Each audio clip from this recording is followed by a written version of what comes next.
I saw him playing there, and I was like, holy shit, this is amazing. This is how I want to play Dota. You're actually he was for me an inspiration of what SA Dota can be back then, but you know, since in that time, fallen off the wagon. These are a lot of the players actually on Pulse, like him, Wazoo, Deathy. These are guys who've been in the scene, who've won tournaments, who've actually been champions. They've been the WRG, they've been the Bravados, but now they're here in a situation where they show that the veteran, like some people would ask the question, have they gone past their sell-by date? Are they old washouts? But they're trying to answer no, and that's what I actually want to see come out of them.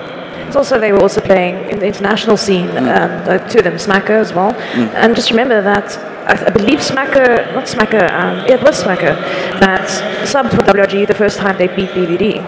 Yeah, I think it was Smacker, It's these players are basically old champions, if you want to put it in perspective, because the old Dota 1 days when Laka, aka Chelsea, as people know him today, those guys were playing against EU mostly, and they were there, up in the ranks with those guys at the top.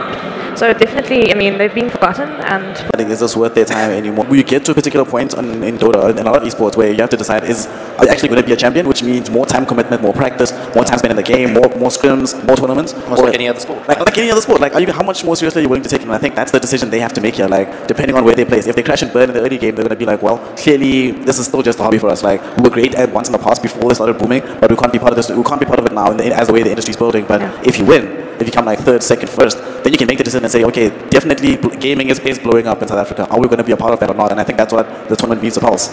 Yeah, definitely. And I mean, there is 550,000 rand on the line. I mean, these are the days where playing competitive Dota in South Africa actually makes one hell of a difference. Yeah. Back in the day, like the team isn't crazy to think about keyboards. The team that comes last in this tournament, right, will be making, I think, 5 times as much as the team that came first at GGC 2013.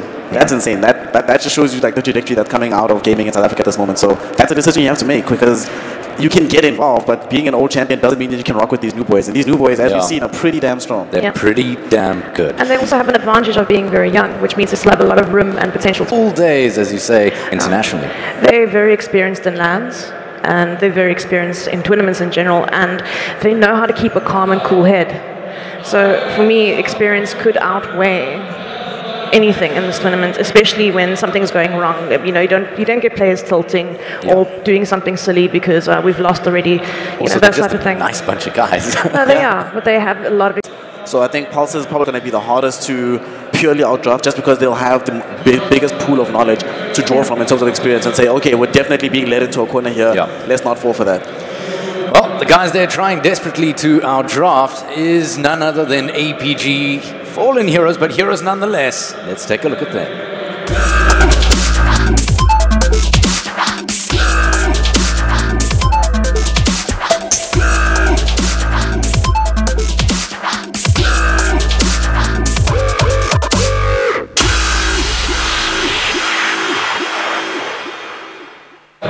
APG full of roster changes, full of turmoil, but still punching strong. And I know that there's quite a lot of supporters out there. The organization as a whole, APG, is rather solid, actually.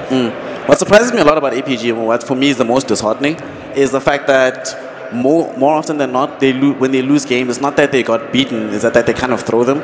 So they'll be in a situation where the game is very winnable. They're actually succeeding. They're actually getting the draft going in the way that it should be. But then, like, something just falls apart. Like 25, 35 minutes into the game, something just goes wrong. Do you think they're just incredibly unlucky? It could just be, It feels, I agree with Snake there, because it kind of feels like when it gets to a certain point, they all play their own game and not together.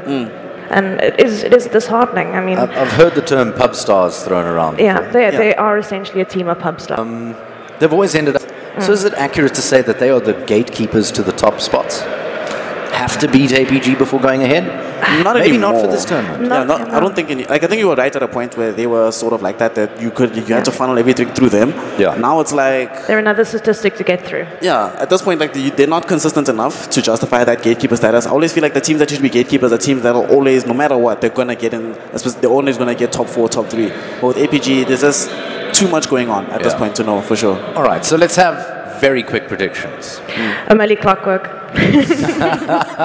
So your side is on APG. You want APG to win this one? I want Pulse to win. I want Pulse to win because Pulse. But O'Malley Clockwork, I just want to see O'Malley Clockwork because that guy is really good on that hero. He is. He's exceptional. But we'll have to wait and see. And let's see if APG can actually bring it home as we are ready for the draft. We should be heading on in there momentarily.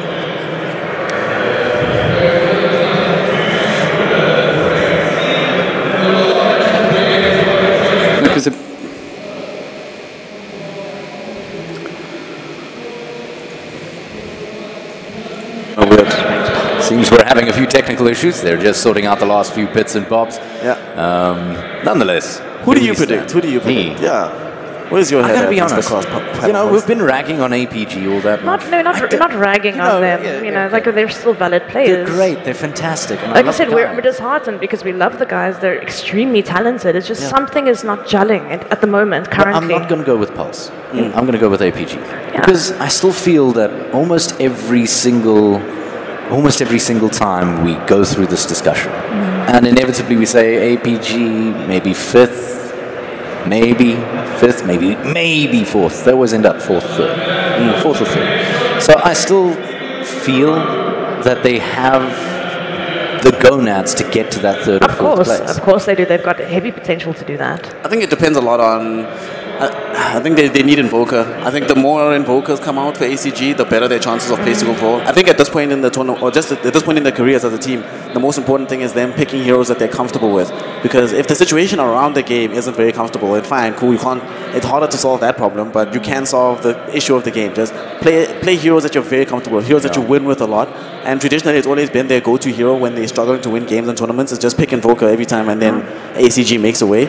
So I think there's another one of those games going to come down to the mid lane a lot. Yeah, the other thing is, of course, APG plays in the new way. We've just spoken about Pulse as the old champions. Yeah. The champions of really old times. Yes, they have that pool of experience to play for. And Doppler and Smacker Doppler's almost untouchable back in those days. But it's time for the new age, baby. Yeah, it is. You know, the new age has to work, though. That is true. I mean, you look at players like Bob Yules and Flanks. You have those guys, and they're also not new. They've been around for 5-6 years, not in APG, but around.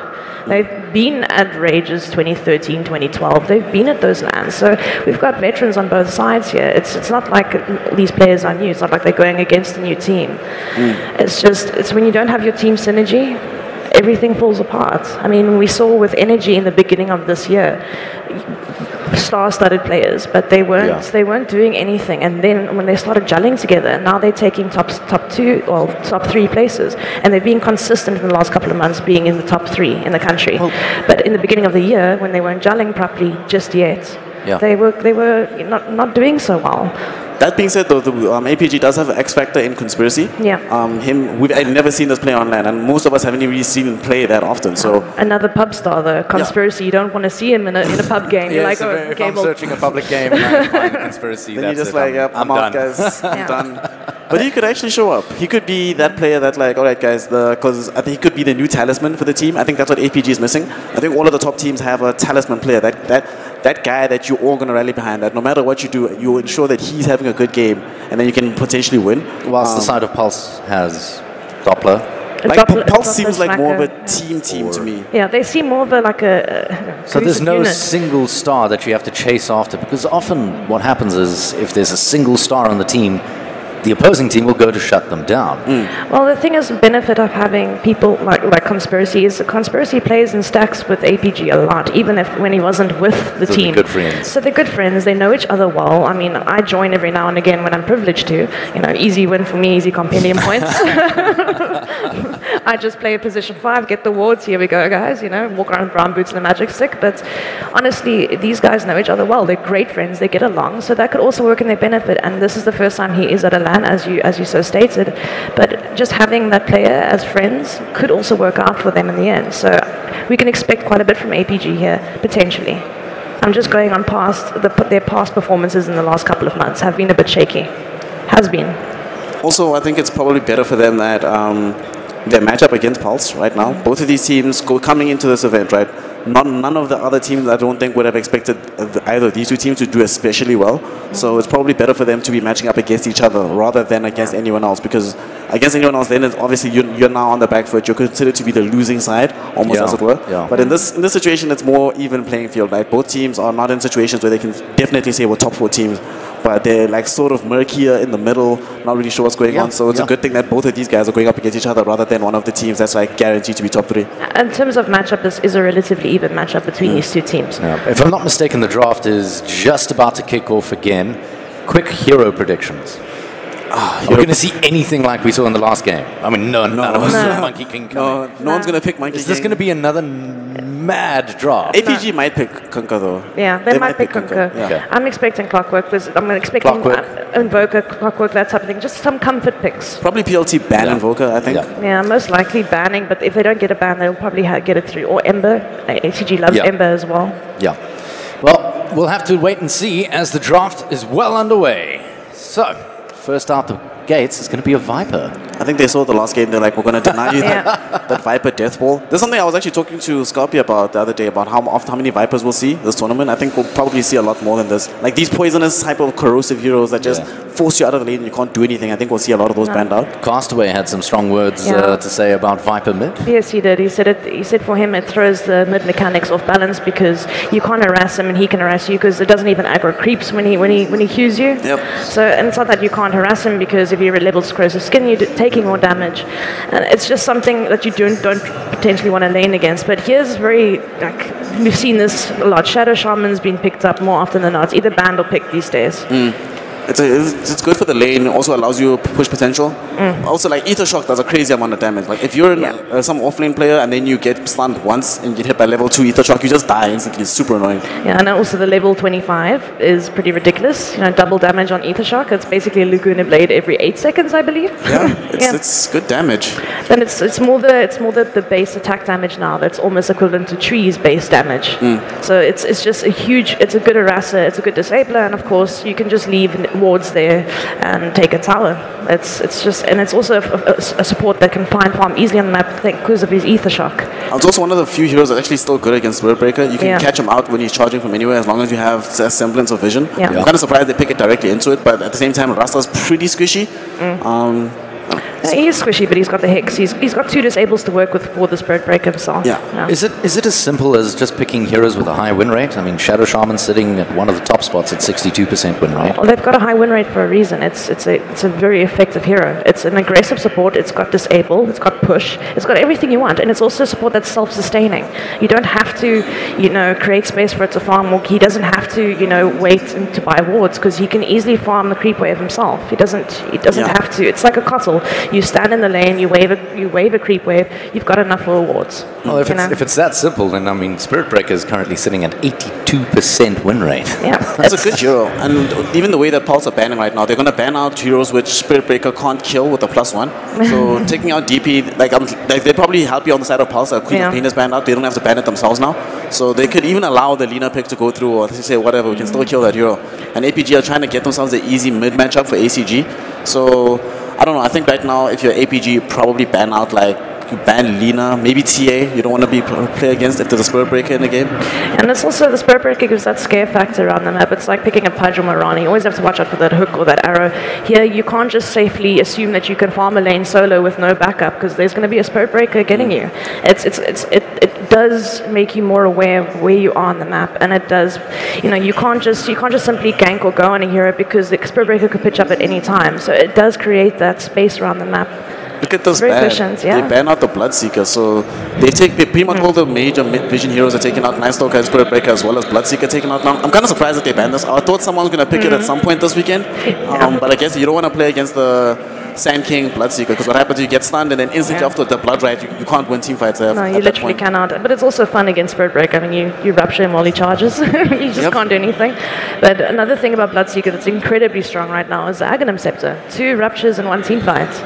It's not fun. And everything he does is pure damage. So you can't even BKB. You silence everything. You just have to enjoy life. You just have to enjoy life and sit there. AA might come out for APG. It's super strong actually with Faceless Void and Rasta. If they pick this actually, because they can go in the safe lane with this Faceless Void. You drop Cold Feet on someone, you get them with 1 Hex, guaranteed stun, pretty easy kill, even if it is Sand King. So do you think we're going to see it as an offlane Faceless, or are we going to do the carry thing? Most Voids I've seen these days play carry. I feel like the hero's better in the carry position. Like when you play this in the offlane, all you're relying on is him getting level 6 in the bubble and doesn't really do too much. You can barely get kills anymore. Blink Aghanims and of course maybe a Lincoln Sphere. But it did work because if you have damage to outside of Chrono, it's literally just the big disable every 60 seconds with an axe. So it's still viable in the offlane for me. It just takes too long to get there, I think. It does take long, but then there is Midas to help you and there's more creeps available. The offlane is a lot easier these days. Yeah, there's like 3 offlanes. Oh yes, now baby. They do have damage inside. Classic combo. I was thinking that Pulse might actually go for this, like a hero that has a silence. I wasn't actually sure if they'd go for the complete silencer, but now this gives them like major team fight, but the problem is they have a small cooldown. Like all their major ultimates, with the exception of Sand King, take quite a while to cool down. So it does. But APG's ultimates aren't really short-timed either. That being said, APG does have the easier potential to push just after taking a team fight with the Rust Awards. And definitely, I mean, the Witch Doctor ulti at the moment is very, very strong, especially if you do get the Aghanim Scepter. You know, goes True Strike. So, you know, normally you pick a Windrunner, that type of thing, and Strudel Strike. Strudel Strike, yeah. Normally you would pick up, you know, something like that, and then Witch Doctor ulti is pretty much ineffective. But now it goes through all of that, so it's essentially a bouncing ulti with a free MKB attached to it. And I mean, if we're talking ultis, here comes the Earthshaker to play. You've been looking forward to this guy. We knew we would see one of my favorites. Oh, he's so much fun. It's rough this game though, because looking at these heroes, this is probably support silencer. So if it's a silencer, Jug, Spirit Breaker as support, like in the trial lane, it's super hard to play Earthshaker. You just take so much damage in the early game, and like Spirit Breaker can always charge you even over and above your fissure. So there's no guaranteed safety net there. This is a very hard game for the Spirit Breaker, and they've just got so much lockdown. If they combo, you are stunned forever. There's no time to BKB, nothing. If they get their combo on point, they're going to be stunned for days. There's nothing they can do. APG need like TA. They need a lot more damage at this point because they're relying on the Faceless Void to be able to get the team fight started, but he's not going to have damage for a while, so you need a hero that has a very early power spike. TA, Storm Spirit, you don't want to play Storm versus Silencer though. No, and you want something that has like a decent-ish matchup. Even OD actually wouldn't be terrible because that's also damage into the Chronosphere. And there's already 2 strength heroes on the field for Pulse, so OD's definitely a good pick. OD into Silencer? I just buy BKB instead of like rushing the 4-star. Quite late game. You do what you have to do. Like I've even seen ODs buy Manta style to get out of the global silence. It's really great against things. DK. This is even better, actually, getting DK. Because now there's no way at all that APG are going to lose the mid lane matchup. Like, Pulse is going to... No matter how hard they try to collapse on DK, they can't kill him, even a Spirit Breaker charging that lane. And also they can't charge the safe lane because Faceless Void is there. The only place they can go to is kill Earthshaker. So they'll be forced to kill Earthshaker multiple times, but I don't think it'll really matter for APG's playstyle overall. So what you're saying is APG's looking good. Yeah, I actually prefer this APG my prediction, draft. baby. No, they really are looking good. I mean, DK is an amazing hero all around. I mean, your Breathe Fire reduces the damage of the other team. You've got a nice, solid stun. I think you regen faster than they can do damage at one point, and then obviously the ulti is great at pushing towers. It does essentially splash damage, not cleave. It's get a different type of damage, but it's still the same thing. And when his ulti's up, it's such an easy push. I mean, now they've got the Shadow Shaman and the DK. I mean, those are easy towers. Early game, from level 6. Gone. That being said, though, Pulse can now basically pick whatever for the mid lane. They could decide to just try to destroy this DK with like Viper or Razor. Oh, Viper's been banned, They could pick Razor. But they can literally pick any mid lane matchup because none of these heroes from APG really rotate all that well unless Earthshaker decides not to really play in the offlane position. So they could go Wind Ranger, Storm. Actually, Storm Spirit's really good with Silencer on your team. Look, which Dr. Shadow Shaman they can effectively gank nicely. They both got damage nuke, stun maledict into Ether Shock, Hex. They can easily pick up heroes around the map, but they feel like they're going to be babysitting more than rotating. Yeah. So what is Pulse really looking for here? I think this is one of the situations where you're like, what do you want to play mid? You actually ask that question because it's such an open field. You can literally do anything. Like Necro. Oh, yes. I wanted Necro. I'm glad this came out. All right, so Necro is super good against DK, super good against Earthshaker, and very good against the Faceless Void. Yeah. And it's Smacker playing it up. Ooh. This changes things, actually. It really does, Actually, I want to stick with Pulse. I think Necro beats out these heroes. Pulse? I want to go back to You're Pulse. sticking with Pulse? I'm sorry, baby. I'm sticking with my boys of APG. Let's see if my boys in the casting booth are ready. Boys, make some noise for Hellbird. Well, I'm certainly quite keen on this one, Reigns. It's APG versus Pulse Gaming. Of course, I've got to say, man, I think APG are probably the side that's going to walk away tops in this one. I'm looking forward to the Conspiracy Void. We haven't seen him really much competitively this year. He's just joined APG as a carry. But that Dragonite pick, as the panel said, was a really good one. Seeing as you can play defensively on it and then later turn into a huge core and get the BKBs and then fight out later in the game. But nonetheless, Pulse Gaming's also got the Necrophos. We haven't seen much of that in the South African scene. I don't know if it's been picked at all. Waiting for Sargon to prove me wrong for that. But, they have solid lineups for both of them. Pulse has pretty much meta picks right now. But we'll see. Smacker, Doppler, I'm pretty sure they plan ahead for this game. Well, without further ado, let's get this one underway. So I will have the absolute pleasure of introducing Pulse. We'll be Thady on the Juggernaut, Dar will be handling the Spirit Breaker, Doppler picks up the Silencer towards the middle lane. We'll have Smacker on the Necrophos, and last but not least, it will be Deathy on the Sand Friends, why don't you go ahead and introduce the boys from APG? So the Dire side, ACG on the Dragonite mid, Conspiracy, Faces Void, O'Malley, Earthshaker. This I want to see. Bobules on the Witch Doctor, and then Phalanx on the Shadow Shaman. So, I mean, this is a pretty interesting draft to me, because one of the things I noticed is that this looks a lot like really old school Dota. I mean, Faces Void, Conspiracy are going to be handling that one.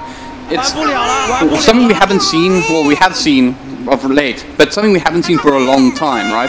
So it's interesting to see how Dota once again has shifted to this one position Faces Void. Yeah. But once again, this is fight night, man. These teams are both going to be crazy and fighting, and really what we're picking here is the Chronosphere. So they have the backup for it, right? Shadow Shaman, Serpent Wards, as well as the Death Doctor, why not? Let's go with that. The Death Doctor and his Death Ward is going to be pretty interesting to see how that pulls up, and if they choose to use it as a combination, or if they're going to use the Serpent Ward to actually just push towers. Well, talking about old school, we've got the Witch Doctor and the Shadow Shaman, as you said. The Death Doctor, I really like that. But with those two supports in the safe lane, they will provide the farm for Conspiracy to get up early in the game. I think around 20-25 minutes, he should be able to get his cores up and then get ready to fight. I hope we get more than or sooner than 25 minutes. I want to see fighting right about now. I mean, it's been a while since I've got cast some Dota, and I tell you what, I'm just waiting for the laning phase to be over and for these silent, happy friends to turn into vicious, vicious enemies. This is going to be a pretty interesting one for me, though. The middle lane and matchup, Smacker versus ACG. It's kind of like no one should do much in this. You'd expect the DK to find some farm. It's unlikely that Smacker can really pick up a kill on ACG. Yeah, I think as soon as he gets the Heartstopper aura, it is going to, not really, but ACG is going to need to be aware of his survivability, but there are possible rotations. I like the position for Earthshaker in this sec, that he can just rotate mid anytime he wants, grab the TP early in the game, and then just help the DK out. So speaking of Earthshaker, it's my favorite hero, well kind of, Sand King's really my favorite, but this is my favorite hero on the other side. But the Doppler effect in the bottom lane, getting stunned up here. Doppler, very interestingly, pick up the Glaive of Wisdom as the first one.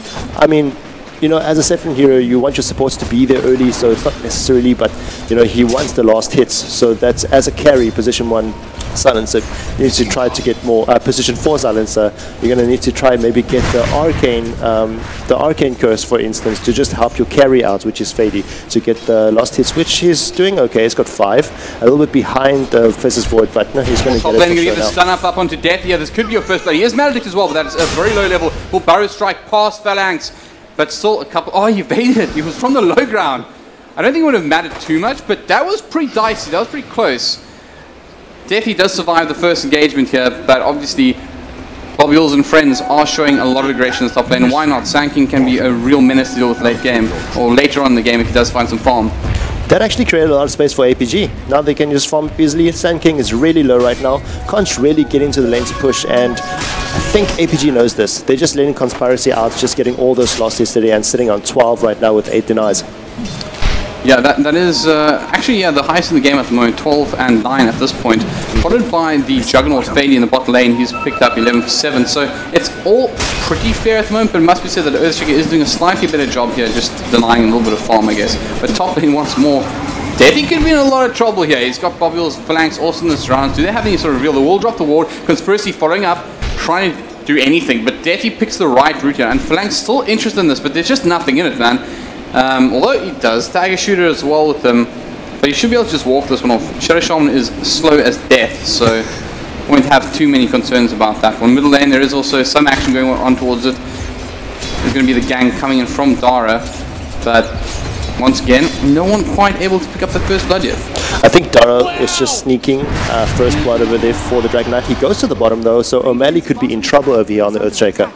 And it looks like he is away. He does have the ward up, so he's going to back off. And in fact, Spirit Breaker realizes that this is in fact not the fight he wants, and he's going to head off back towards the jungle as well. But O'Malley does have quite a big stack coming up here, so I think he wants it, but he's got to be very careful, because once again, with Fady there, he of course can put up quite a lot of damage for a low-level carry already. And Silencer also going to be able to give quite a big smack as well with the Laser Wisdom as well.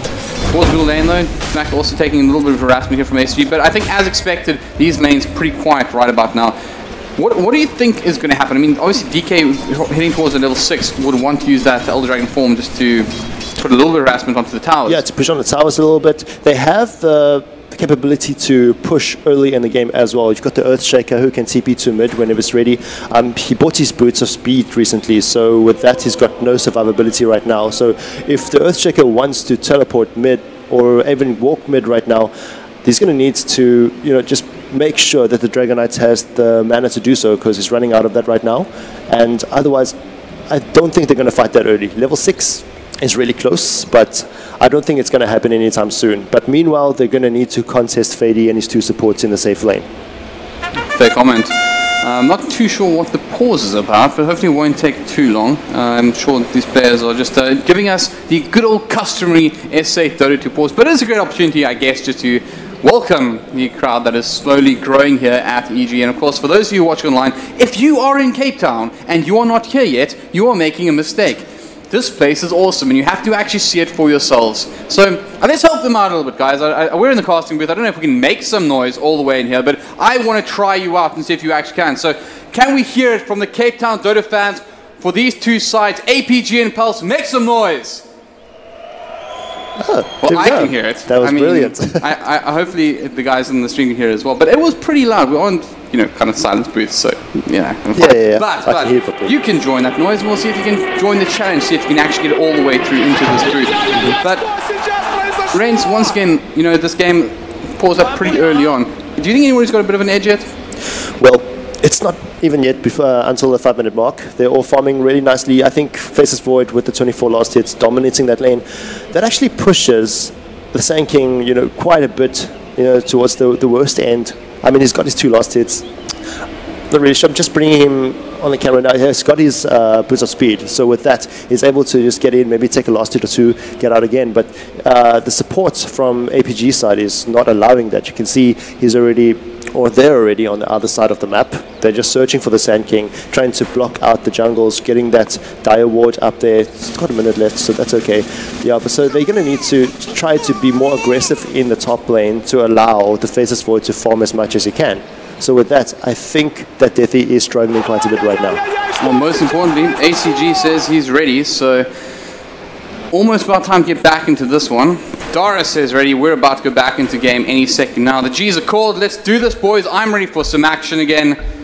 Let's see where it happens. Okay, fine. That's why I say action. But 4 minutes in, there's probably not going to be a lot of action just yet. But as mentioned, I think he raised a very good point here. Deathy, he's getting a really hard time with... In fact, he's getting a really hard time. Caught out here. The stun kind of stacked, though. He will immediately go into that sandstorm. There's no reveal this time around. So he should be A-okay. What level is this mana deck? I guess is the important question. It's only level 1 still. So I think he lives, but... never mind. Never mind. There's your first blood. Bobules goes down. Or rather, Bobules gets the first down. Deathy going to be your first blood here, and that actually changed things up because they were slightly ahead beforehand, but oh, there we go. Now once again, we're just dancing. These 2 sides absolutely locked up here as far as net worth goes. Once again, it's the Faceless Void though on the top lane. He's getting the best of the times at the moment, but that's only because he has been pretty much guarded perfectly by 2 supports.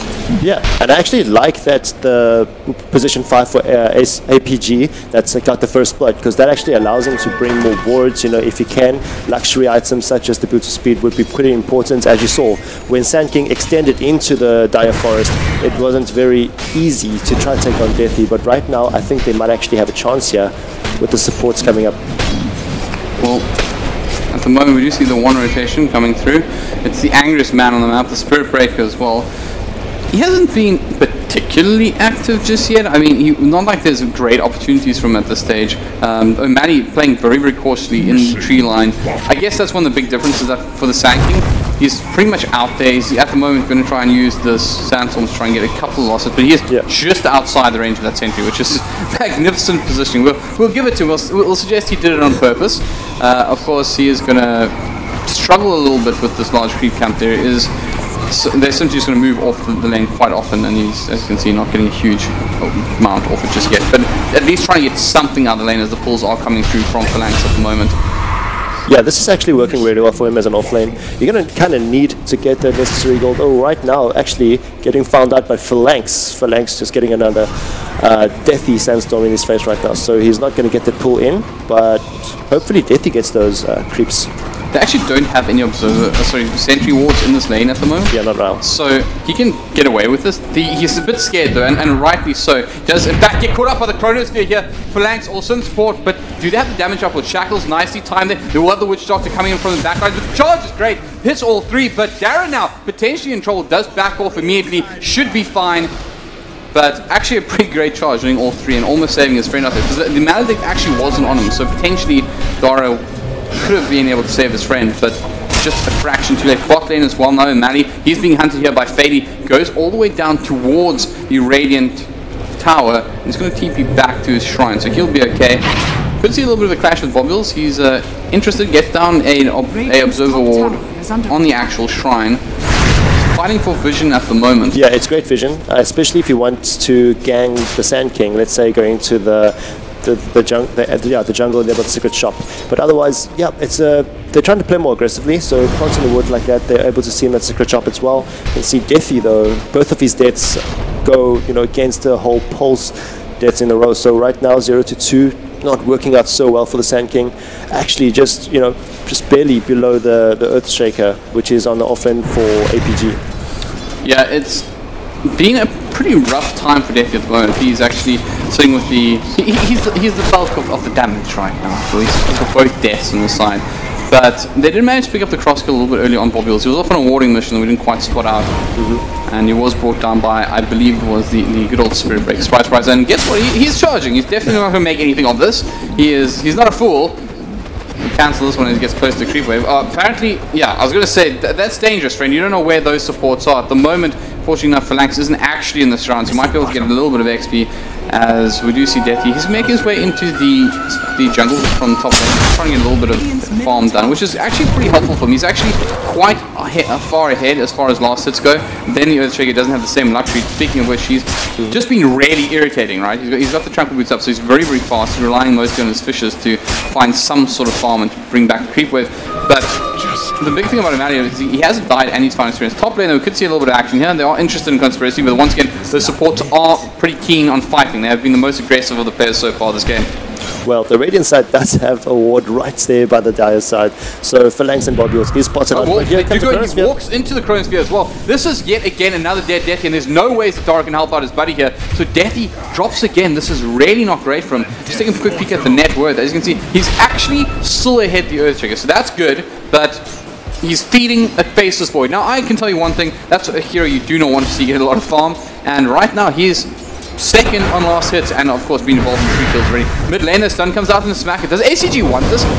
Does get hit by the death pulse. They'll even them up for the most part. Let's take a look at this tower. It's actually pretty solid as well. So even though the dragon form has been used, it's pretty even in the mid lane for the time being. Yeah, it could have made use of his ulti right now to push up the mid lane with maybe 1 or 2 supports with him. But here comes the stun from the Sand King. Actually gets Conspiracy on the Faceless Void, but right now as a core, way too tanky. Easy from just a time walk out of there. And pretty much undo most of the damage. Just once again, Smacker and ACG having a little rumble here. We did, in fact, see the rotation from O'Malley. He wants pieces. We'll get through the Fisher. Smacker gets stunned up as well, but the TP comes through instantly and cancelled, but was enough to dissuade any further engagement. I just don't feel they have the real damage threat to bring down the Necrophos with an Earthshaker and a DK. And not on his tower, and I'm not too sure what the call there was from APG, what they were expecting.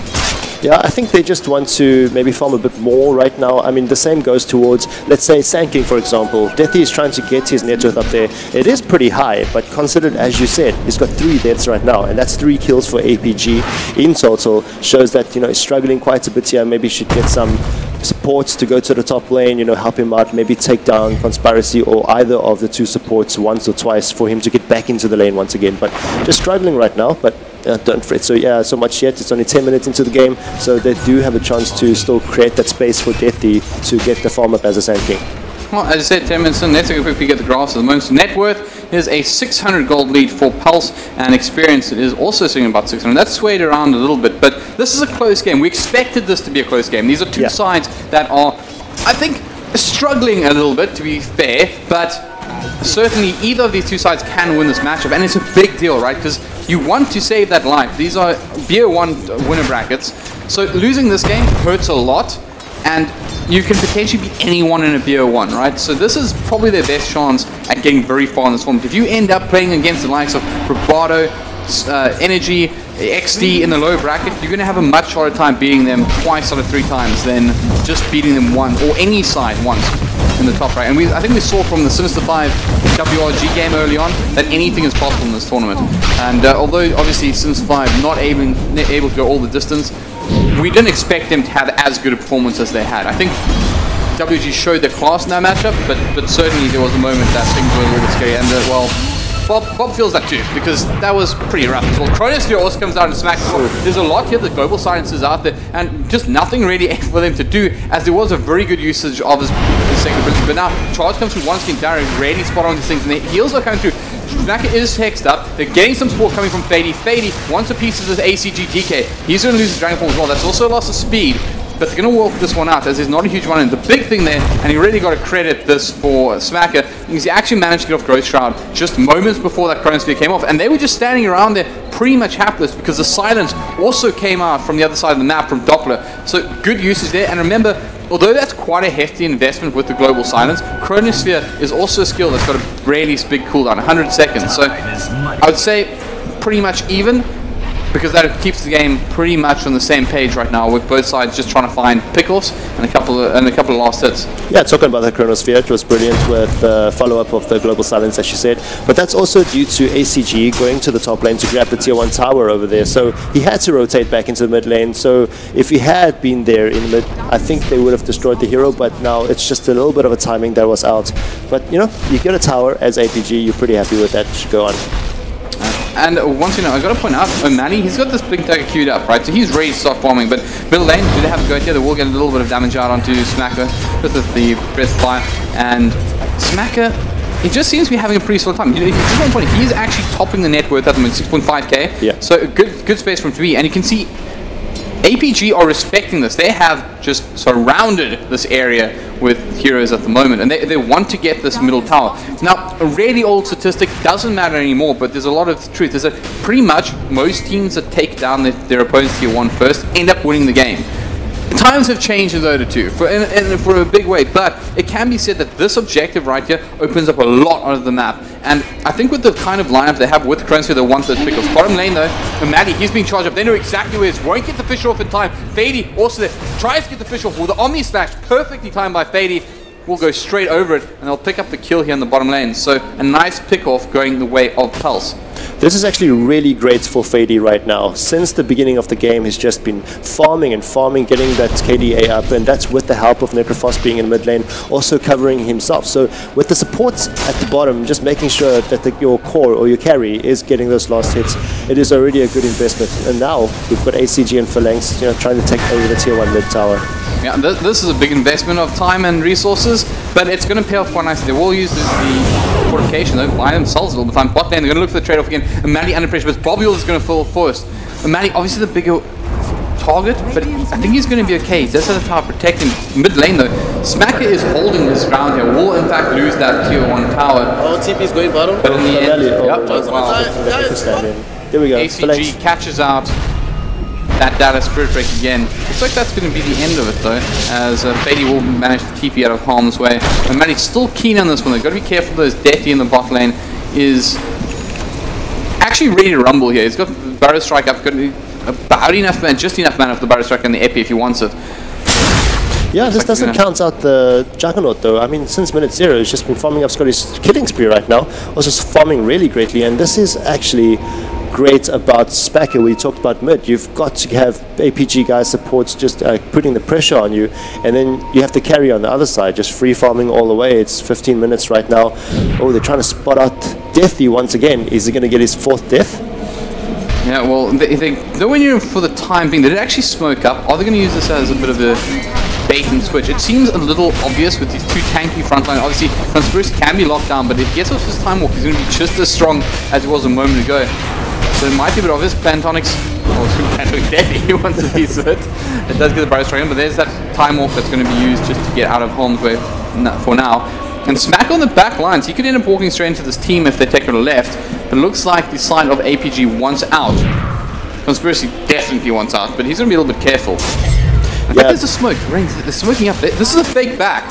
They're going to go straight back in this. Conspiracy lining up the Fisher, does catch out Fady, but on the back lines, they were in position for this. Fork line comes out, it's a pretty decent Chronosphere, catches in fact 3 of them. They're beating down on Fady. He's in his blades. He does try to get off the Omni Slash. Wasn't quite able to get off it in time. And now Dara as well as ACG going toe-to-toe here. They're going to bring Dak Dara as well. Smacker standing his ground. He's the most farmed person on the map at the moment. Does in fact stand from Fady. O'Malley getting very, very low here. They will bring him down. Smacker still wants a piece of this. Still going forward. He can just run them down. At the moment, Bobby's too low to fight. Smacker gets another, and Phalanx also brought down here. It's 4 for 3, an absolutely beautiful turnaround. And of course, that is just that power of Smacker getting that space, getting that farm. And he is huge, man. He is sitting at 3K above anybody else on the map right now.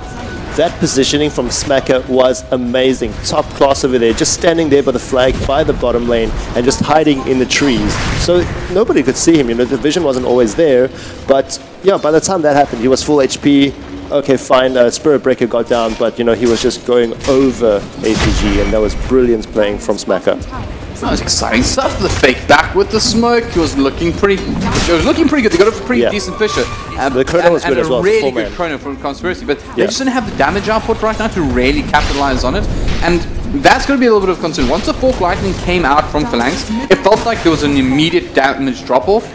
So I don't know about you, Reigns, but I feel like they've got to get that Death Ward down a little bit sooner, get the Maledict off something, man. It just didn't look perfect. Didn't look slick. Yeah, I think Festus Void just needed more time to farm up as well, but that was a good initiation. Yeah, you mentioned about the fake back, getting the smoke. That was the second smoke used. I think they tried to get the first smoke down, checking the first tier 1 tower, but that didn't work out really well. But otherwise, yeah, it just didn't work out for him at all. But it's still a really close score with 9-7 in the favor of Pulse. Well, we do have another smoke. Dara on the front line. Surprise, surprise. Spirit Breaker looking hungry. On the bottom lane, just worthy keeping an eye out. Conspiracy as well as Phalanx. They want to bring down this tier 1 tower. It feels like this is inverting. I feel like we've seen this story before. You got the tanky guys in front. One of them naturally tanky. One of them with some abilities to keep him alive. Yeah. But it looks like APG don't want to take the bait in this one. They're just going to head down bot lane. Split the farm, and you can actually see this is really useful. They have DK as well as Witch Doctor finding some farming experience in their jungle. You got the bot lane where Conspiracy obviously finding some valuable farm there, and O'Malley as well as the Shadow Shaman Phalanx. Yeah, I like that that's really good usage of the space, considering that you got a cluster of the angry Pulse players in the top lane at the moment. But they're going to give up their tier 2 for this, and I don't think they're going to bring this down, or rather they're going to have to, hold on, they do commit the Serpent Wards. Is this an even trade where they just got extra space? I really think that they want to, or APG wants to play more defensively. You know, okay, they're taking down towers, but let's just be more passive. Let's just do our objectives as well. So hence putting down the Serpent Board. But what happens now? No, Smacker is just way too overfarmed right now. Because they can just keep going, right? Yeah. I mean, you just commit your Serpent Board. Sure, you get the tier 2, but they're just saying, cool, boys, let's rumble. And they're going to go after this tier 3. Do their back over. Fady looks like he's not too keen. They're all back. They have got 2 ultis down. But I don't think APG really would want, assuming Pulse would really want to disrespect the APG side and go after their high ground at 9 minutes with a mere, let's say, look, call it a 2.5, well, actually 3k advantage in net worth and experiencing in just 2k. So I guess the wise choice, but I think they got the better of the trade in the end, since they did in fact get off. Actually, no, it's not that much damage. Actually, pretty much nothing. Yeah, they also get the, you know, after getting the tier 2 top tower, they've got a lot of gold from that. So with the Necrophos, I think he's able to get his Shiver's Guard. He's getting Shiver's Guard right now. So with that, I think they're just going to wait for it to get into the next fight. Not necessarily pushing into the tier 3 top, because I think they're going to need to be more prepared for that, especially with the ultis up. So that's a big thing as well. Ulti is going to be so critical in this game. I want to point this out again. Just look at Silencer. That is a big ulti, right? But it's also got a 130-second cooldown. Chronosphere, also big ulti, but it's got a 125-second cooldown. So it's fight up with Fady, actually dropping really low. ACG realizing there is a Spirit Breaker charging onto him, so teleporting back to base into safety.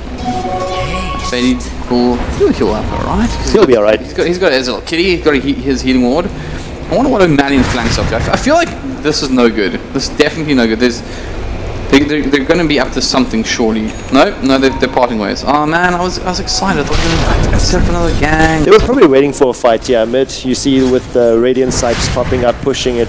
But once again, you get Smacker, the Necrophos. just being in front of the line, there's nothing much you can do. You waste your ultis onto this hero, they're going to get you. Juggernaut is not even there at the fight yet, so by the time he gets there, and if there's a team fight, he's able to wreck everybody with his Omni Slash.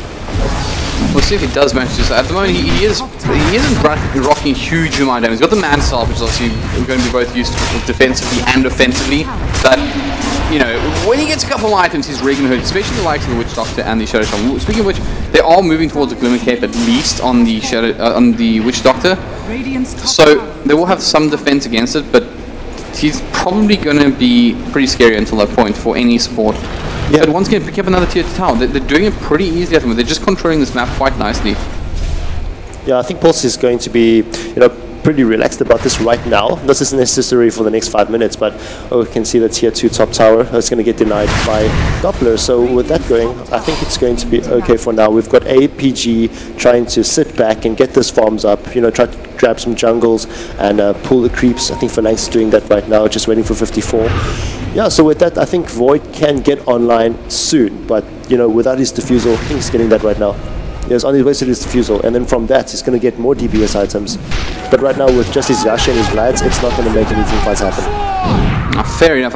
Brent, who do you think has the advantage here late game? I mean, if you compare the Void versus the Juggernaut, in a man fight 1-on-1, you'd kind of expect the Void to have the advantage with the Chronosphere, but if the Juggernaut lives beyond that, that changes very, very quickly.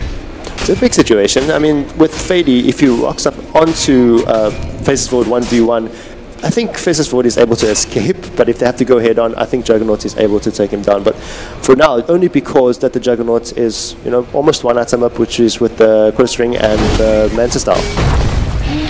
Well, charge coming through from Dara now, going to go onto AC. It looks like he's committing, man. He's not backing off at the moment, but does he want this? His team's coming through. Fady does want to get back in and help out. They just... No, just the curse. Thought they may have dropped the silence for a second. That would have been pretty crazy on the back line. So Deathy, very, very interested. This is messy and we haven't even started a fight yet, man. Yeah, I think they're hinting for one. If they bait out Fady, for example, they could work out as a 5v1 gank because they're all here just waiting for someone to overextend. But I think Pulse knows better. Although they don't have any wards in their own jungle or in the dire right side jungle as well. So with that going on, I think they just want to say, hey, let's just stay back. Let's just maybe push up some towers if we want to. See the Spirit Breaker trying to extend over the other side of the river, but not knowing that APG has smoked up once again and trying to look for them in the jungle. Yeah, they're actually going, as mentioned, they're going the complete other direction now. Now, they do have some wards out here, so they know where they're not. What they might be horrified on is that they're actually setting up pretty... I mean, they've got an easy setup for this, right? And they're actually going to get a world of damage out of this tier 3 before the side pulse can actually respond here. They're going to bring back because they get it. They get what they came for. Yeah, that was a good ulti. It's really worth it. I mean, this is knowing that they have probably overextended into the Dire Shrine, and with that, they just easily took down the tower, and that actually forced a lot of TPs back into base for the Radiant side. So with that, it worked in the favor of APG just a little bit too much. Yeah, pretty... I mean, it doesn't get easier than that. They obviously wanted a little bit more out of the deal since they did pop their smoke. But, hey, why not, right? Just get a free tier 3, open up the base. And that does mean, of course, that they've also opened up the shrines. And that's a huge objective as far as map control goes. If you can bring down these guys, there's nothing left for Pulse to move around the map on. APG will be pretty happy with that movement. Yeah, APG got a lot out of that. Witch Doctor's got his Glimmer Cape as well, so his next ultis, as you said, we need it with the Chronosphere, and he's probably going to get that fully, or into the full advantage of it. So, let's take a quick peek at the graph, see how things are going here. It's actually still anybody's game at the moment. 2K in favor of Pulse as far as net worth goes. And XP, I mean, call it a K, but it's really, it's nothing at this point. We are 25 minutes in. And it's been, I would say, controlled is probably the best way to describe this matchup. Would you agree? It is very controlled. I mean, for both teams even. I mean, you've got APG going, okay, let's just let them take down the top two towers, and then we're going to move on to try to destroy theirs, which worked out really well. But I can't say the same from now, because Fady and his friends are going to do the same towards APG. Yeah, well, I mean, you say this, but I mean, APG just walk in here again, do they? Surely not. If they can just walk out. Yeah, take the tower, and then make sure they teleport in back to base, and then we leave Hold on, afterwards. there's actually a Burrow Strike that went through. Did actually connect onto a Mali. Does he want a piece of this? Got to be careful. Conspiracy and friends are all there. But looks like both sides are going to be happy just to get out of dodge for now. Roshan you know, when that happens, right, I kid you not, when somebody walks past the Roche pit, bad things happen. It is the pit of throw, man. These guys see it and they decide, look, we should probably take Roshan. This is probably an objective now. And the moment they start gathering like this, you know that the game is about to break up. Because unlike towers, there's only one Roshan. You can't look for the trade. There's only one big man. And it looks like they don't have Fadio in there. They want pieces. I don't know if APG are in the best position right now to defend it. It looks like they know. They're all starting to converge around that area. Smack is committing. They know this is happening. They have a ward up here where they can literally see heroes walking past and they haven't reappeared. It's dangerous. Here we go. ACG spotting mode, pulling the DKB and ulti. He does, he catches two. It's on the back line, so I don't think it can do a huge amount of damage. The silence comes out, and now Fady survives the time. He turns around, still should have the Omni Slash available. Doesn't have the mana though on the back lines. They have pushed back on Manny. Dora, what's a piece? Managed to catch him out with the Nether Strike, and now keeps going. Can he finish the job though? They're going to be dissuaded by that shrine, but back towards the other side of the river, they will pick up yet another kill. So in fact, it's just O'Malley standing. So this means that Roshan is done, man. This is theirs. They're going to pick it up for free, and it's a huge linchpin moment for the side of Pulse. I just want to talk about the Roshan fight as well. So during the mid game, Pulse wanted APG to push into the tier 3s. They wanted it mid. We saw that getting to tier 2, especially when they, the bottom tier 3. And when Pulse teleported back to fight, APG ran away. The second time was when they went to the tier 3 top tower. When they tried to push in, get the TPs in from Fady and his friends, APG goes away again. So as soon as they saw that, they're going to go, okay, let's just go Roshan and try to bait APG from there. And then with that, they won that fight, and this is where they're going now, 13 kills compared to APG 7. Really great place from Pulse. That may have been the moment of this matchup. Should Pulse go on to win this one, it'll be because of that. And I've got to say, for this side, this must be a pretty big deal. APG are not a side that is full of some unknowns. They haven't really been around. It's not just beating some side that is trying to find their place as well. This is APG. Yeah. This is a side that beat the Bravado Emotion. Not any side, but perhaps arguably WG are better now, but Bravado Emotion was the team. They were the team to beat, and come Masters last year, they were living the dream. Yeah. They knocked Bravado into the lower bracket, and right now they are up against it. They are starting to fall behind. 7k net worth at 30 minutes is not a big deal, but the momentum is definitely starting to shift towards Pulse Gaming. APG is definitely being more passive than they're supposed to. I mean, to be fair, they've got the festival carry, so that's going to be, fighting is out of the questions until he gets online. And then what do you do back then? You try to get your DK to farm up. He's got his BKB, he's got his omelet, which is good, but he's going to need much more than that. When DK starts from behind, how does he catch up? Where's that mechanism? He's one of those guys that is going to have to be just ahead all the time. And if he starts falling behind, if he starts to pick a net worth, sure he's got some hold up short spot. I'm later going to pick up the Earthshaker. Maddie falls again. So cheers to him. And Shadow Shaman falls alongside him. Pulse ready with their tails up at this point. Yeah, I mean, back to what you're saying, I think DK just needed to become what Necrophos is right now. I mean, Smacker just leading the lines all the time, knowing that he's so tanky right now, right? He's got his Rod of Atos there as well, but that Shiva's guard though, like whoever he catches is not going to escape. And right now with a 3 versus 5 fight, there is no offlane, no Earthshaker for the initiation. It is big trouble right now for Aperture. Yeah, they're going to use their fortification as well. They're trying to buy time for Maddie to come back, and he's got that Earthshaker ultimate, as you say. And he is actually pretty kitted out to get in and out of that fight with the things like in the Shadow Blade. But they're going to catch up Fady. Fady actually takes a lot of damage. Will also catch a paralyzing cast. Drops the healing ward. So he's going to be okay. There's a lot to stay on the side. By the way, I know we haven't spoken about it much, but you have Smack as well as Fady. It's hard. There's a lot of healing that can be done here. Yeah, that's insane. And this is with Fady after getting that Aegis as well. So I don't think they're scared fighting right now. I mean, they just need a proper position to. They have a ward here just by the side of the bottom lane, but it's not enough. We don't really know when Bob Eels or other supports rotate from the mid lane into the river to fight. So it's a good choice that they did back off from there. I guess it's a case of why push your luck. Almost, you don't need to force this game out. Exactly. You have the lead, right? It's now a case of you want to stall if you're APG. But at the same time, stalling into what? As mentioned, when your DK falls behind, it becomes a real problem. I think they got to find the pick-offs. That's probably the only way back into get that core pick-off, but you don't want to fight into an Aegis Juggernaut. That's for certain. It's just really difficult right now. I mean, your Spirit Breaker can just really just teleport away. Your Sand King has Blink Dagger, and then just with the Silencer as well, not really easy to kill at the situation after getting what are we getting? Drum of Endurance right now. So with that going, I think all the players right now for Pulse is difficult to kill. So who are you really going to pick off really, like with the DK? Oh, for sure. I guess the question is, do you commit some big duty spell? Hold on. This could be interesting. Do you have the smoke coming out of Mali? This is something you want to catch out. Drops the fish as well, so it could be a little bit exposed if they do find him. They know he's there because of the fisher. They're trying to rope around though. Back towards the middle lane, you have Doppler as well as Dara on the front lines. They're going to see Bobules. He's going to scout this out. He knows that that's a smoke now. That was an interesting one. And look at the response here. I'm loving this. On the map, you can see Bobules back in base. Immediately we have ACG heading down that bot lane as well as the rest of the side, just farming where they are not. So truly APG, a skilled side, a side that you expect to make some good choices under hard positions, but they may not be the side that they once were. And can Pulse exploit that, Brains? It's a really difficult one. We've seen Pulse try to break the top racks. Let me just check with the Conspiracy. Oh, it's just stacking up camps. Yeah, but I think they can break that. Probably need some vision towards the bottom lane. And with that, especially by the river, we've only got the dire vision over here. So if they do manage to try, let's say, gang them without smoke, it's not going to work.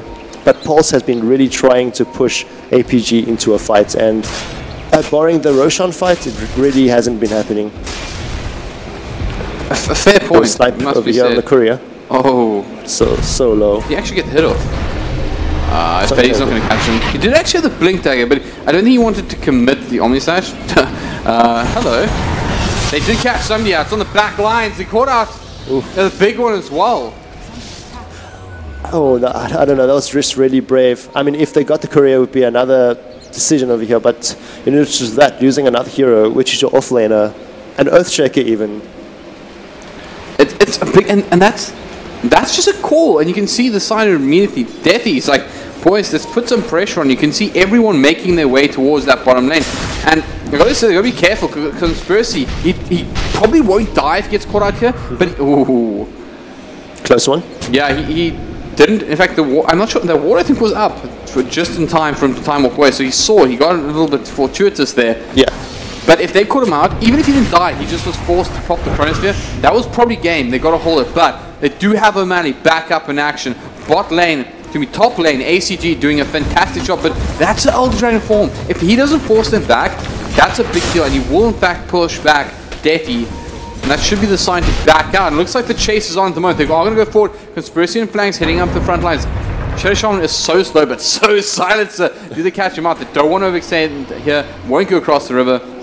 Because there was a pretty hungry looking Fady would have lapped up any support that dared follow after his. Yeah, so when I mentioned about the bottom lane needing more vision for Pulse's side, they immediately got the one, aggressively as well. So with that, they immediately saw the Void, which he, timingly pulling away, but immediately also with Bobules destroying that ward back into APG's favor. Yeah, that's a fair point. And I think, yeah, there was a pretty obvious placement of that ward. You kind of expect it. O'Malley getting caught out over here by Fady and Dara, who's going to get the last hit. Of course, your position one. That is happening over and over and over again. Dara is, I mean, that's what happens with Spirit Breaker lineups, right? Yeah. But you can't, it can't be the same guy each time. I mean, he's somewhat fortuitous in the sense that he is an Earthshaker. He has the big item that he needs, being that Blink Dagger. That's the one that's going to give him his damage output when he needs it. But he keeps getting caught out, and I think every time this happens, you can already see it's Pulse just taking over more and more of the map. Yep. Yeah, they just need to get a bottom ward once again. They're probably seeing this. I mean, APG knows that they're in the bottom lane or towards the mid lane. They don't really know, so hiding in base is the safer option. Waiting for O'Malley to come out to the fight and, possibly getting the initiation for once. But it's going to be a tough one. Pulse is really strong right now. They're 9k net worth up. And Smacker just doesn't care. It's just be in the front line. I've got Dara to help me as a Spirit Breaker. I've got the Juggernauts at the back as well, just in case I need him. So just taking down the tier 3 Raxes and back into base. That's a pretty decent chrono, though. He catches that too on the back line. This time that Dragon's in range. Deathy on the sidelines will get off a Barrow Strike onto somebody, but now Conspiracy gets the hammer brought down. He's down for 81 seconds. Not sure if he has buyback, but Phalanx trying to limp away. The paralyzing cast doing wonders. Deathy goes up, misses Phalanx, turns things around, gets a hex of ACG and Amadi. They just swarm him, but the help comes in from Dara. Dara doesn't want any more of this. The Echo Slam comes through Amadi. There's the Fisher as well. Smacker takes a lot of damage, but he does have the close shot. Conspiracy back on the front lines, can use the time lapse as well, trying to bring down Smacker. Can they do it? Yes, they can. They bring down 3, and APG stay alive.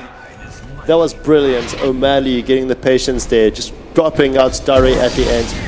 Oh my goodness, it was just a good fight from the start with Conspiracy getting the 2 cores. Just by the way, it was the Necrophos and the Juggernauts being chronosphered.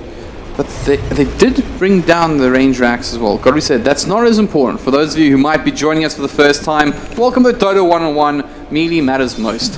And it really is something, though. It's additional pressure. They're going to push forward. But here's the big thing, right? And this everyone's going to appreciate. Net worth was heading up towards 10k mark, now down to about 7.5.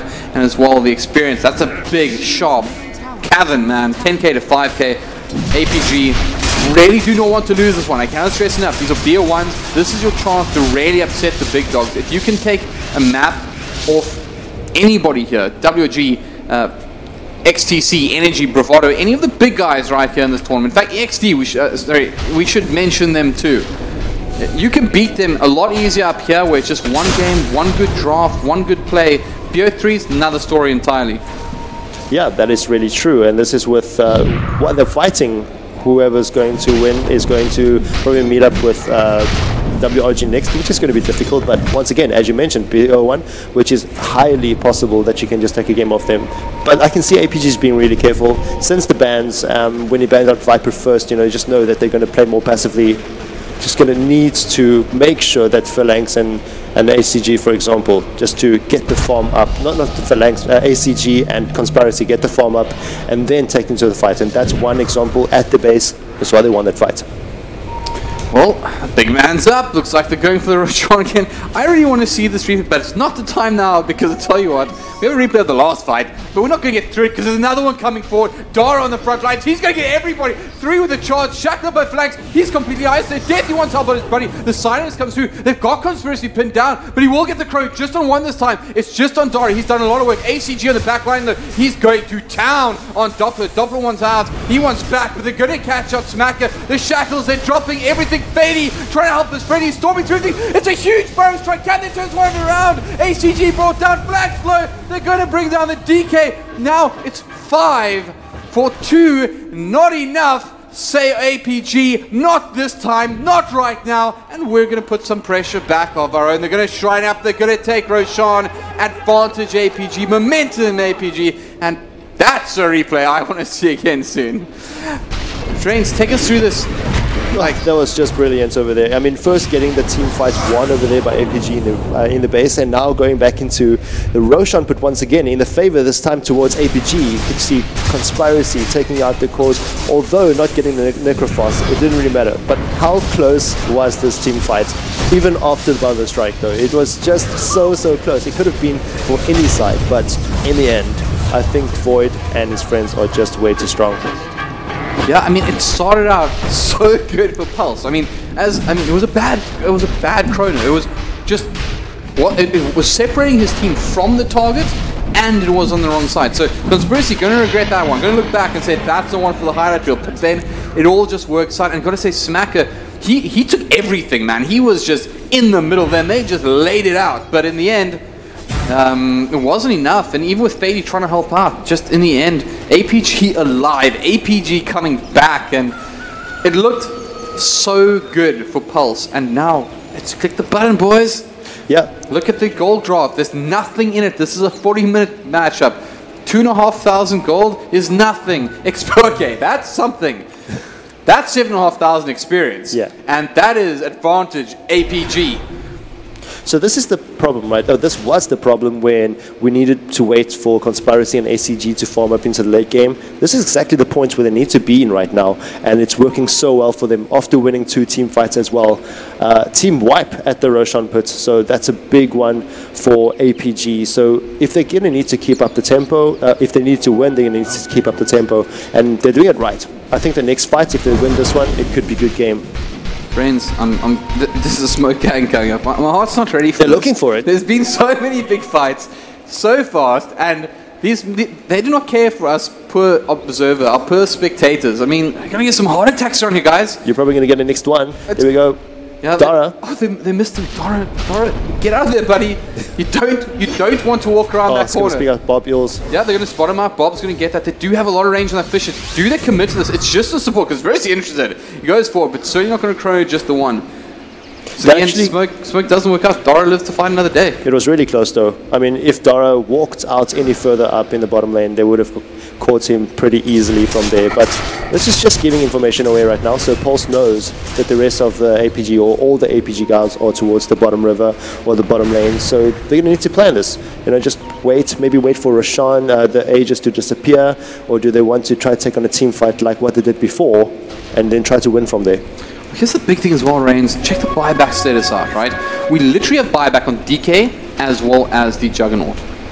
So, just 2. So you win the next team fight if it happens right now with this Aegis, which is possible. Yeah.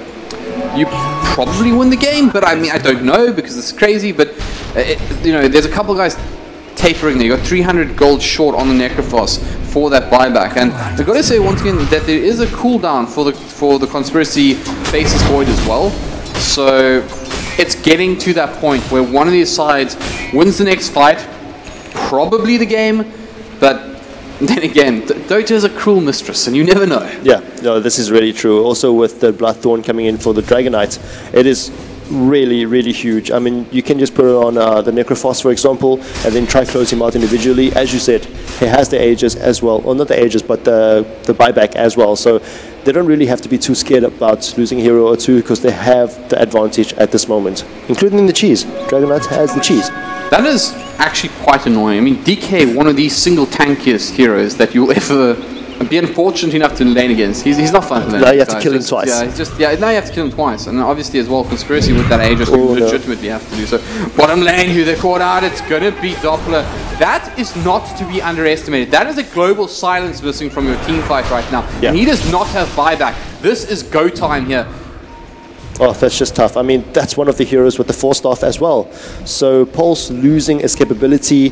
Oh, I can see they're trying to split push with the Sand King and Smacker going to the top lane, try to push it out. Try stop us, man. It is going to be a dangerous one. That's DK is so strong. Boards, that's DK. You got the backup from the Chronosphere. That's just 3 racks, and they knew it. That's why they're split pushing. They don't want a part of this.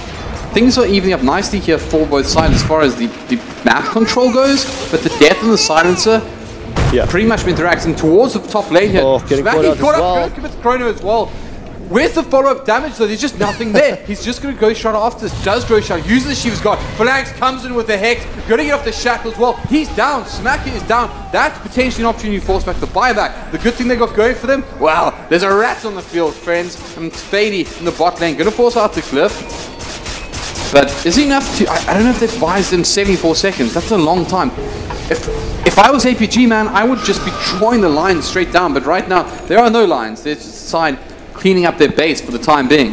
Yeah, one of the troubles right now for APG is that the Dragonite does not have the ulti. It's got 40 seconds towards it, and this is about the amount of time where Necrophos comes back and then defends whatever lanes they have left, which is the mid and the top. Actually, the mid lane is still pretty secure for Pulse, so if they can be more defensive right now, they can still, you know, just say, let's stay back, let's think about what we're going to do, and then get those ultis on point. We've got the Global Silence, which is, you know, super OP right now, and there's still the Sand King waiting for a good epicenter. I mean, I'm not saying that the epicenter at the Roshan fight was bad, but it was just not enough to take down the likes of the Void.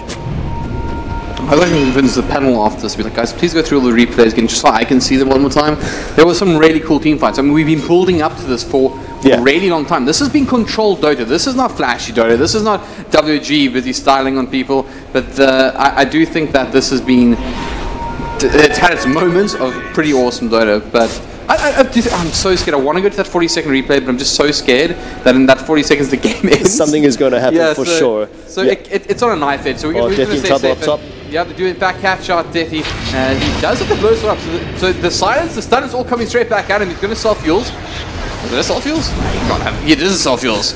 Blinks up, buys himself time, Barrow strikes back. He wishes he has an axe right about now, but it's enough. Deathy stays alive. And that's pretty uplifting for him. He's died a lot in the early stage of this game to similar style gangs, and this time around he's staying up, using that load sword very well. Got the stun out onto the DK via his own stun, bought himself time with the Eul Scepter, and well timed. By the way, got to bear in mind that Eul's into Blink combination is not easy because, well, Eul Scepter tosses you up 2.5 seconds. The cooldown on Blink's longer than that, so you have to time it really well in between attacks. And then try to get the Burrow Strike to escape as well. So that was really good. I mean, a good decision to get the APG guys up top because it was the least pushed lane, and they still have the tier 3 tower up. So getting the guys into position is really the most important part right now for Pulse. I mean, they won the early team fights. That got really good for them, but APG is coming back really strongly as well, and they all have ultimates ready. Yeah, there's no doubt. But I've got to point out, well, 7k, 6k advantage now to APG. They pulled this back so well. They still have the cheese, but I think the Aegis has in fact expired. Yes, there's Bloodthorn on Dragon Knight. So from fights like this, it is going to work really well for them. Only needing to watch out for, let's say, the Global Silence and then the Epicenter as well, because your supports aren't going to handle that. Yeah, okay, Rain, let me ask you a question. Sure. Do you Pulse? How do you win this next fight?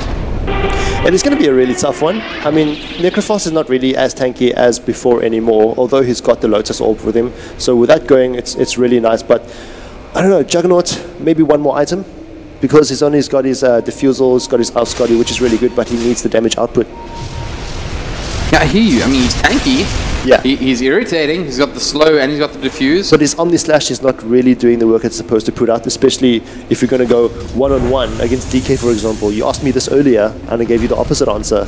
But right now, I think DK can easily solo any of these heroes. Okay, well, that's alarming news for Pulse fans. And it's starting to look a little bit straightforward now. And oh man, I've got to say it again, it's not just a team fight, right? Like, you're fighting into the chrono, but the pushing power is strong. The Shadow Shaman has his ags up. This is a lot of serpents on that Serpent Ward cast. It hurts. It's not nice to fight into. It's scary, especially for your support. Yeah. The Silencer doesn't want a piece of that right now. Well, he literally wants a piece of it right now because he wants to farm it, but it's going to be farmed up by the cause. Another 80 seconds, so they do really just need to wait a little bit more before, or APG just needs to wait a little bit more before they try to get into the next team fight.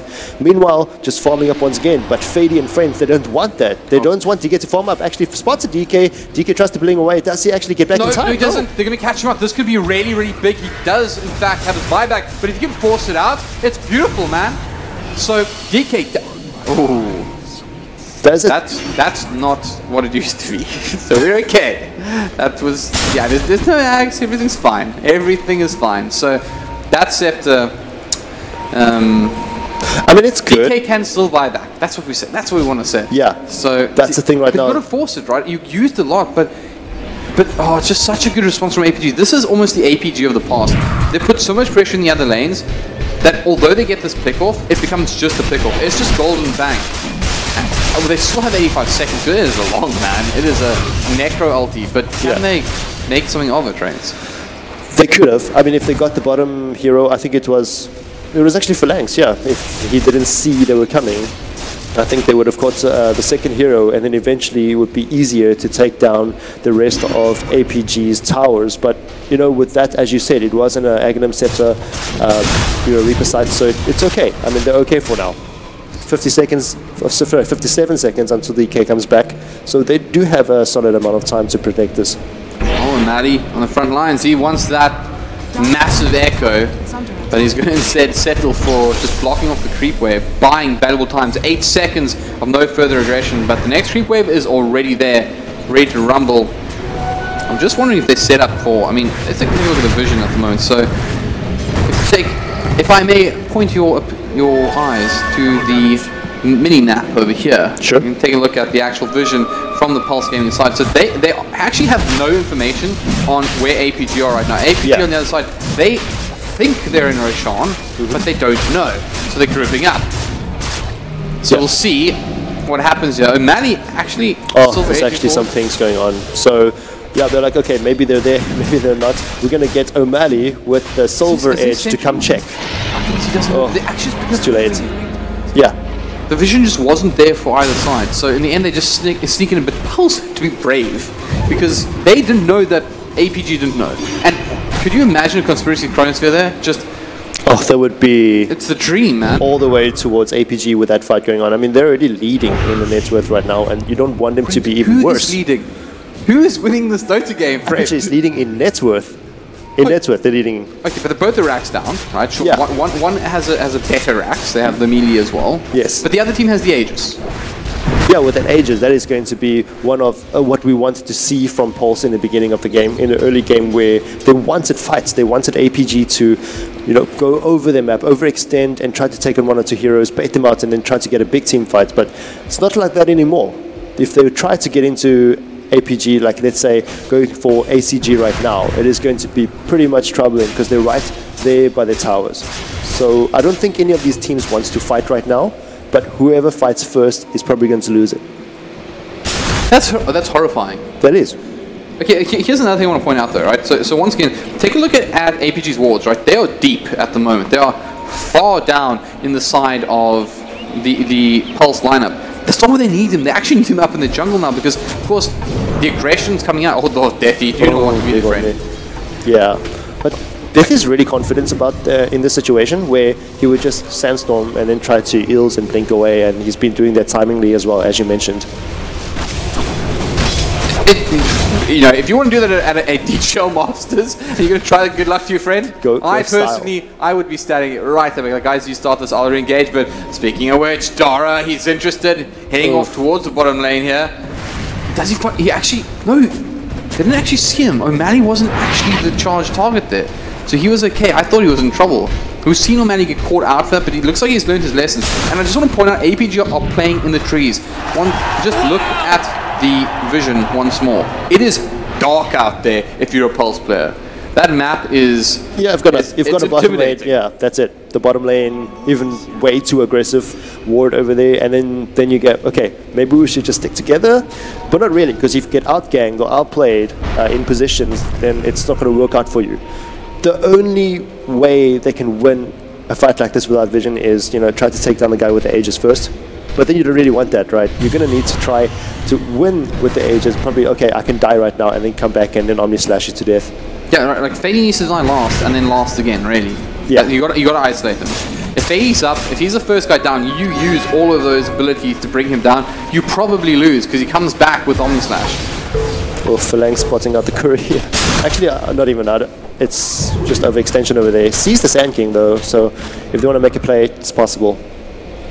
Oh, there goes Spirit Breaker charging up top. Sees O'Malley. Oh, he's going to get him. He's going to get him. But what tricks does O'Malley have here? Does have the BKB, does have Solar Edge, does he have Reveal, does have a Sentry, but does he have the range? They're going to toss out the Atos. And Smacker wants a piece of this. They're going to definitely pick down O'Malley. He's down for an Age of Man. Has the buyback, but surely now without the Earth Shaker, you can go up that high ground. You have the Aegis. You have to force that buyback. Buyback's available.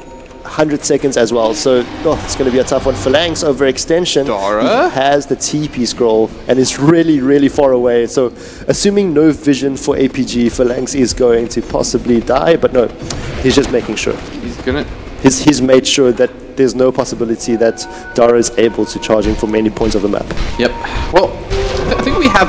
I'm horrified. Dota gods, please do not punish me for doing this, but can we see that last replay still on the Earth Suit? Just for a little bit of entertainment value. Don't do it. They're abort mission. It's not going to happen like this. There's going to be We're sticking with the live feed, guys. No, none of this now. I know how the story ends. Fady goes up the high ground immediately, Phalanx on the backline, trying to do what he can, but Fady, of course, can just get some damage out there pretty much free. But be careful, friend, he's going to get silent stuff. Conspiracy does go, and they're going to use Deathy's engage here with Burst Rock, but I think Conspiracy actually low swaps up. There's two low swaps.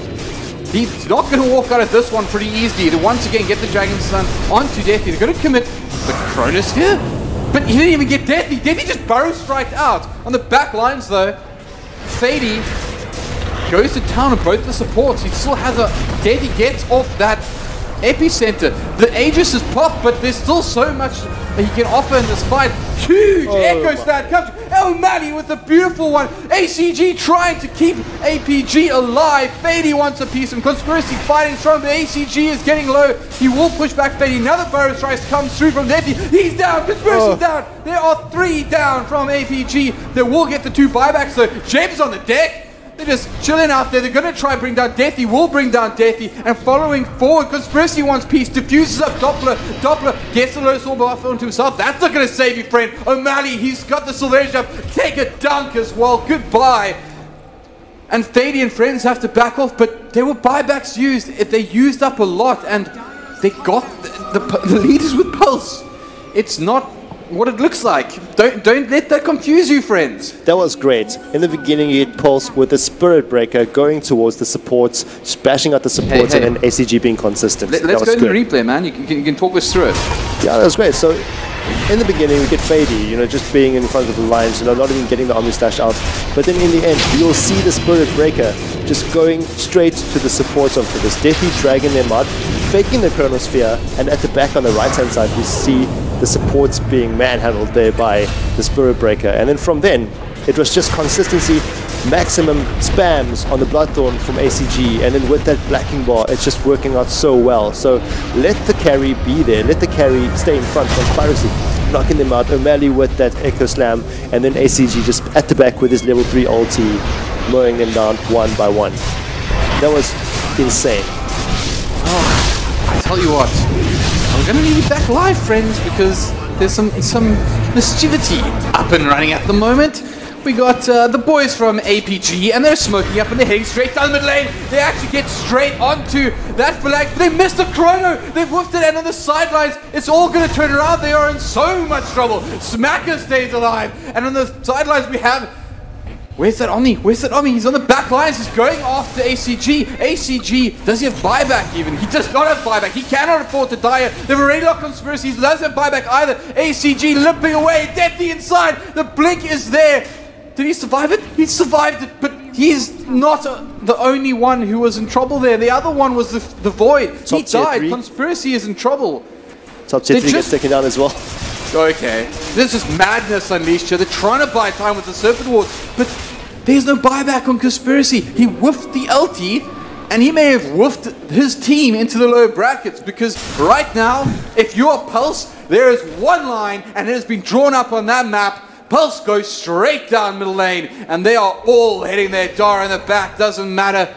Where are you going? Hey, what? This is not where you're supposed to be, Smacker. Smacker, you got TP boots, right? There you got TP boots. 10 seconds. You're going to be there too. Friend O'Malley wants the hero moment. The hero moment that keeps his side alive, because they're in trouble. He goes in with the Fisher. Doesn't commit the Echo. Doesn't want it. Dara thought about the charge. Going to back off enough. Fady. He's carrying a Smacker with him now. They're going out to the back line, so O'Malley can't do much. They're just knocking ACG back. He does not have buyback. Can he survive? He's BKing being up. He is running. He is down. And Phalanx and friends are in so much trouble. The Burrow Strike comes through. That is one dead APG. And I'm not going to say that I would not expect to see the GG call coming out right now, because the racks are down. This is going to be megas. There is nothing left in the tank. Pulse are going through this winner's bracket, and APG are in a world of hurt. But hey, they don't agree with me, man. They haven't called yet, but what's in it? Reigns, this is done, man. This is done. Wow, thanks for expressing my feelings right there. That was, since the Chronosphere mishap there, but it's actually taking down. You don't see that every day. But O'Malley, he's still going here, friend. This Bob very low will be brought down. O'Malley desperate, but he's down, and this is there's a DC. This is over, because it's over. Pulse win. GG, boys. What a game. That was really, really close. It was in favor of APG all the time in the late game until the little mishap on the Chronosphere. Unfortunately, it happened. I mean, freezing the Dragonites as well, there was, it happened to become a 4v5 fight, and for that, it was just so unfortunate for APG. Right, well, I want to hear what the panelists have to say. So, first thing we're going to our MC, Gareth, man, what a game, what a game. What a game indeed. Thanks very much, Halberd. Wow. seeing the guys from Pulse take down the guys from APG really shows that the South African Dota scene is heating up very hotly. And we're going to pass through now to our panel to analyze what exactly went wrong for APG there. How do you feel, man? Let me down. APG. I think the only thing to really be said there is that they are their own worst enemy. They really were winning the game. Like Jackie said, in the late game, they were actually winning. And then two things happened which like really went downhill for them. They lost one fight inside, like they lost O'Malley just outside their base. And then instead of buying back individually on him to try to defend, they buy back as the push is happening. And by that point, it's a little bit too late because now all of these Pulse heroes are inside the base. Then they lose 5 heroes, buy back on Void, DK, and Earthshaker, and then Void was the chrono mid, and they lose the game. Yeah. That was in literally 5 minutes. Like they lost the entire lead. They actually lost the game in 5 minutes, even though they looked to be in a winning position. Sure, they'd already taken a Rax earlier. They were a Rax up at that point in the game, had more tower advantage. And then, yeah, mistakes were made. we also saw the Spurtbreaker absolutely control the Witch Doctor in that last fight as well, which made a huge difference. He just couldn't do anything. I think the interesting thing about Spurtbreaker that I noticed is that in the early game, instead of going around actually being the ganking hero, he realized that he couldn't gank anywhere. Yeah. So what he decided to start doing is he would wait to charge after the Chronos dropped down to disrupt the additional damage coming inside the Chronosphere. So he became this like sort of pseudo-controlling hero rather than a ganker, which was kind of interesting to see. Yeah, it was interesting to see, but we were discussing, we were like, what's going on here? And then we were like, oh, wait, that's why. But honestly, it comes down to those two fights. I mean, we have our little notes and everything, but honestly, it really did, because they had every opportunity to win. But I think buying back and then missing the chrono, Sand King getting away, it's just so unfortunate. And then just gave them the advantage to do anything. By that point, BKBs were down, everything, so they didn't really have much to defend with anymore. Yeah. It's just really unfortunate. Yeah, certainly. And I mean, most of those fights, the really big ones that happened that swayed the game one way or the other, ended up at the rush pit. How many rushes did we end up with? 3. Like there were 3, I think. Yeah. Like rush seems to be becoming a really important part of the game at this point. I think a lot of the ward vision that we saw from the both teams in the early game was focused around the pit, just to make sure that you actually have that control, so you don't end up in a situation where you lose Roche and then you get a bad push. Kind of what happened in the end anyway. Yeah. We even saw earlier in the game, like because in the very beginning portions of the game, Pulse was looking extremely dominant, especially on Smacker's Necroforce. And the one situation where it went wrong for them, they tried to take a high ground push before they took Roche. It was really like they trying to push into Earthshaker ulti, into a Chronosphere, into huge creep clear with the Shadow Shaman, of course, with the DK. And you can't do that without Rush. You cannot do it successfully. Oh my word. Successfully. And also another big thing was Smacker's Necro. It just survived. And that one Rush fight that they did end up winning was when they consistently locked down Smacker. And when the Spurtbreaker was a bit overzealous in charging, and then the Sand King followed. And by that point, you have to commit, because 2 of your core heroes, two of your main team fight heroes are already in there. Have to commit the global silence. Smacker trying to get in, but getting instantly disabled, can't do a damn thing. That's the fight lost for them. Definitely. Well, I know someone who has a few thoughts of his own, and he's sitting backstage with our MC Gareth.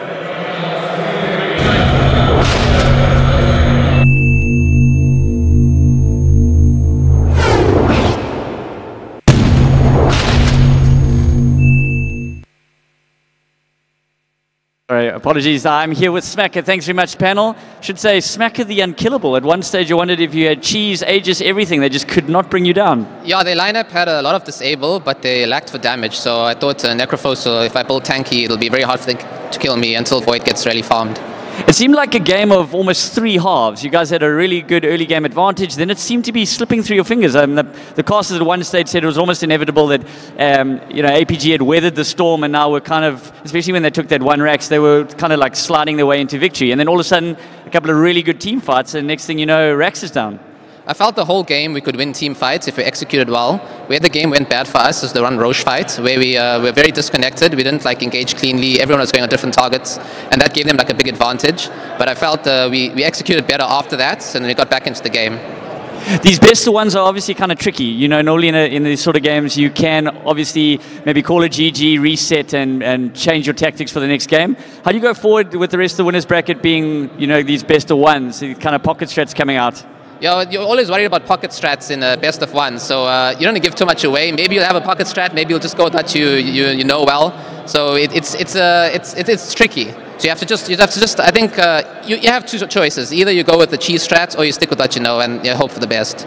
So let me ask you, was this a cheese strat from you guys, or did this play very much into your play style? No, I think this was pretty much exactly what we wanted. Like, I think we were quite lucky. We were a bit worried about what they were going to do, but it ended up like giving us exactly what we wanted. So we were like very happy with our draft. Awesome, there you go. Smacker very pleased with the way his team performed, taking them through the winners bracket into their next game. We'll wait to see who they face later on, but right now let's go back to the panel to see what they have to say. Thank you, good old Lord Rochford.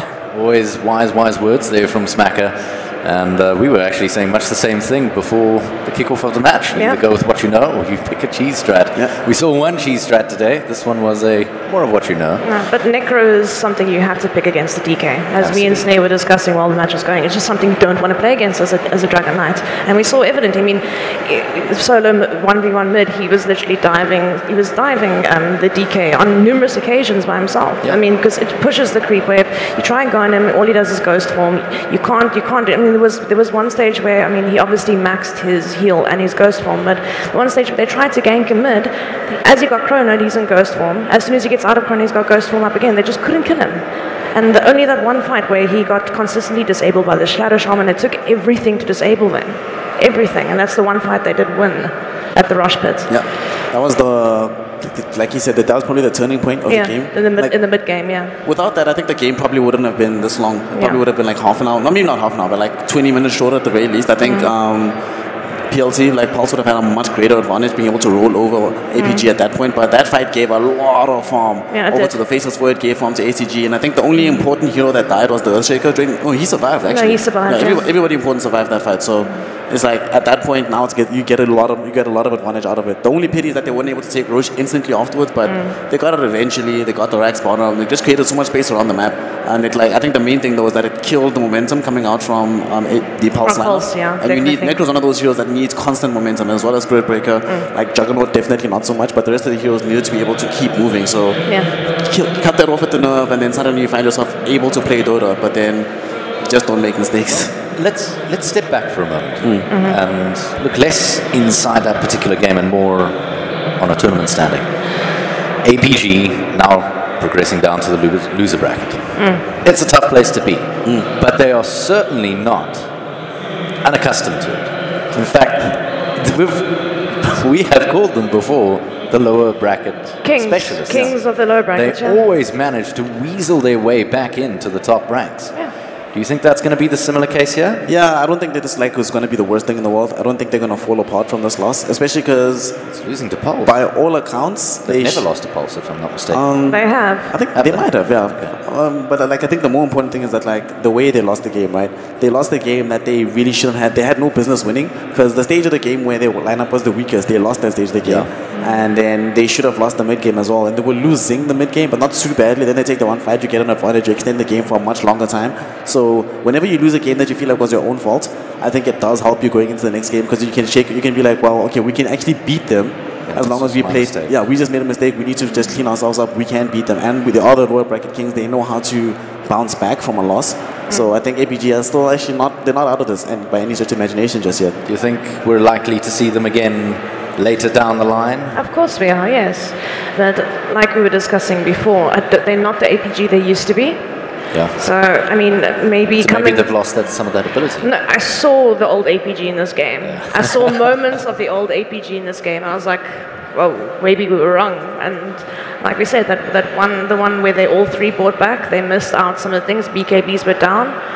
Unfortunately, they did lose in the game, but that one swing, that one fight, they took full advantage of that fight when they got a little bit ahead, and they were in a position to win this game. Yeah. But it only takes one mistake. One mistake. Absolutely. Well, I'm sure that's not the only mistake we will see. Upcoming is going to be Energy Esports up against BVD. It's going to be one hell of a game. If you guys are on stream, do join us down here at the conference center, CTICC. You are missing one hell of a show, I guarantee you. And there's one hell of a crowd here to greet you warmly as well. Do join us. In the interim, we'll see you shortly.